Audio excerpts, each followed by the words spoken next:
Salam sejahtera Malaysia, denyut nadi suara rakyat bergema di channel ini. Jangan lupa tekan butang subscribe, like dan share. Malaysia kita punya, cintai Malaysiaku, kita jaga kita.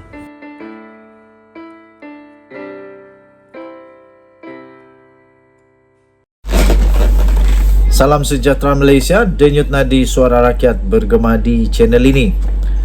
Tuan-tuan dan puan-puan yang dihormati sekalian, terima kasih diucapkan kepada semua yang sudah tekan butang subscribe, like dan share.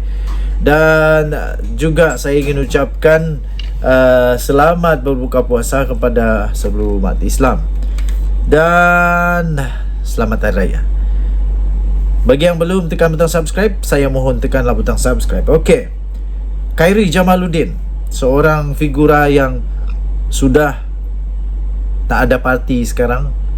Beliau jadi independen sekarang. Dia jadi DJ pula. Kali ini dia muncul lagi dengan kejutan kepada Datuk Seri Anwar Ibrahim. Tapi saya setuju dengan apa yang Khairi Jamaluddin katakan ini.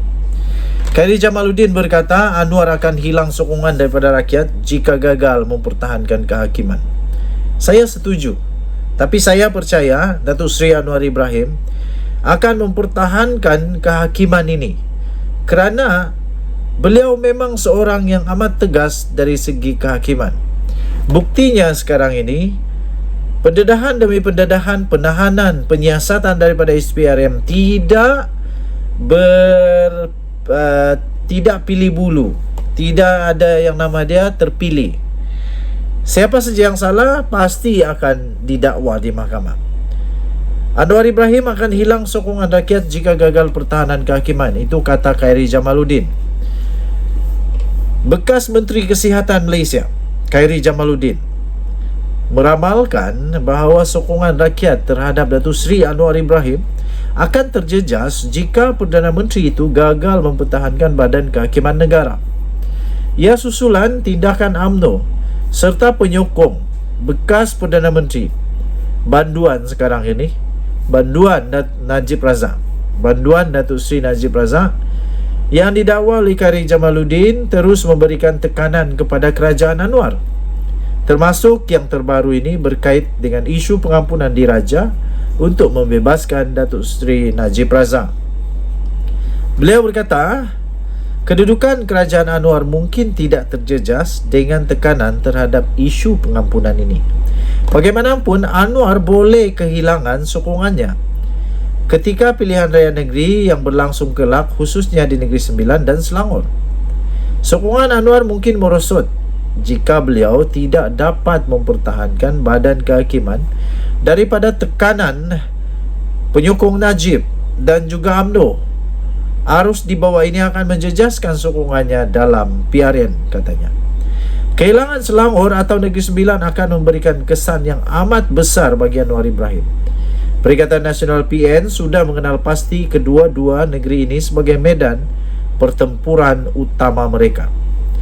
Katanya, jika mereka berjaya menawan kedua-dua negeri ini dan mengekalkan momentum untuk beberapa tahun, mereka berada dalam kedudukan yang baik untuk meraih kemenangan lebih besar menjelang pilihan raya umum akan datang. Katanya dalam penulisannya yang disiarkan portal berita South China Morning Post semalam. Khairi berkata di atas kertas kedudukan politik dua negeri ini dilihat masih selamat dan dilihat masih lagi memihak kepada Anwar Ibrahim. Bersandarkan kepada rujukan kepada data keputusan pilihan raya umum PRU pada November yang lalu. Analisis secara pantas keputusan PRU dan disepadankan ke kerusi DUN menunjukkan perjuangan sukar untuk Perikatan Nasional di kedua-dua negeri ini. Pengiraan kasar berdasarkan keputusan PRU itu menunjukkan PN akan merebut 2 kerusi DUN di Negeri Sembilan dengan selebihnya dikuasai oleh Pakatan Harapan dan Barisan Nasional. Di Selangor pula PN akan lebih baik dengan 12 kerusi DUN, tetapi ini masih kurang daripada 41 kerusi DUN Pakatan Harapan. Landscape politik Malaysia sudah berubah dengan ketara sejak November. Namun peluang PN boleh ditingkatkan jika mereka memastikan calon-calon terkenal dan popular untuk bertanding dalam PRN nanti, katanya. Khairi dalam siaran podcast sebelum ini menyatakan selain tidak melayan pengampunan diraja terhadap Najib seperti yang dituntut UMNO, Anwar juga boleh menyingkirkan kerjasama politik UMNO-BN. Memandangkan Perdana Menteri sudah memperoleh sokongan majoriti, termasuk dari parti politik di Sarawak dan Sabah. Majlis Kerja Tertinggi MKT UMNO yang bermesyuarat 7 April lalu memohon ihsan yang di-Pertuan Agong Al-Sultan Abdullah Riayatuddin Al-Mustafa Billah Shah untuk mempertimbangkan pengampunan penuh pada Najib. Secara jujurnya, saya fikir Agong belum patut untuk mengampunkan Najib Razak. Sepatutnya Najib juga patut melalui seperti mana banduan-banduan yang lain nikmati. Beberapa tahun dulu barulah keluar. Apa saja keputusan daripada Seri Paduka Baginda yang di-Pertuan Agong, saya menjunjung titah. Saya menjunjung titah dan saya tetap menghormati dan menjunjung tinggi kedaulatan Raja-Raja Melayu. Denyut Nadi, Suara Rakyat, bergema di channel ini. Bye-bye. Salam sejahtera Malaysia. Denyut Nadi, Suara Rakyat, terus bergema di channel ini. Baru sebentar tadi, siang tadi, saya telah publish satu video berkenaan dengan satu laporan eksklusif tentang Hamzah Zainuddin, yang mana beliau berkata mereka tidak akan berhenti kenakan saya. Di dalam satu perenggan, saya tertarik dengan satu perenggan ni, di mana beliau berkata dalam laporan itu menulis, bercakap kepada Sinar Harian, Setiausaha Agung PN itu berkata beliau mungkin bukan pemimpin seterusnya dalam PN selepas pengerusi Tan Sri Muhyiddin Yassin dan bekas Ketua Penerangan Parti Pribumi Bersatu Malaysia Bersatu, Datuk Wan Saiful Wan Jan, yang berdepan beberapa pertuduhan di Mahkamah Setakat ini. Persoalannya ialah, kalau memang betul bukan sahaja Hamzah Zainuddin, adakah Azmin Ali juga dalam bahaya? Ada orang bertanya kepada saya dulu di tamu, ngam berjumpa dengan tak pasti peminat Twin TV. Dia bertanya kepada saya, kamu rasa Azmin Ali akan juga terpalit dengan kluster mahkamah kah? Dia kata begitu. Saya pun tidak berani jawab apa-apa sebab kita takut nanti jadi fitnah.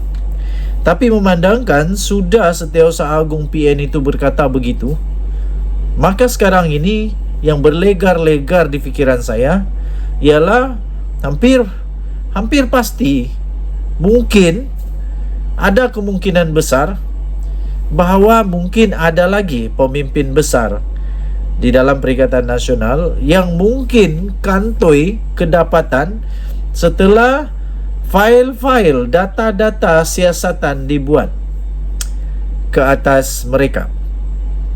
Seperti kata Hamzah Zainuddin, beliau menyadari bahawa ada kelompok tertentu sedang sibuk menggunakan agensi kerajaan untuk menyelongkar sekiranya ada kesalahan beliau.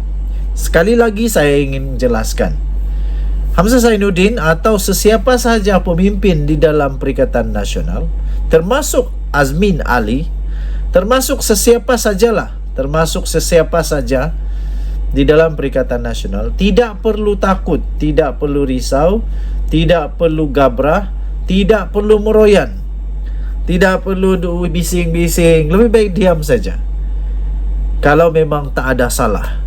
Tapi kalau ada salah, bising macam mana pun, meroyan macam mana pun, buat laporan polis kah, apakah, semua itu tak berhasil kalau memang ada bukti yang menunjukkan bahawa ada kes salah laku dan penyelewengan. Jadi saya pun tidak dapat juga untuk nyatakan Azmin Ali bakal kena ataupun tak kena.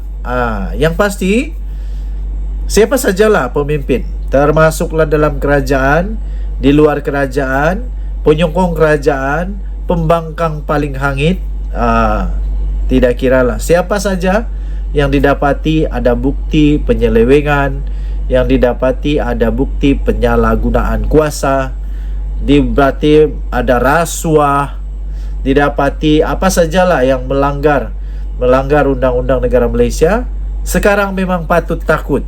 Bukan sekadar Azmin Ali, tetapi semua orang patut takut. Dan Yunadi, Suara Rakyat, bergema di channel ini. Bye-bye.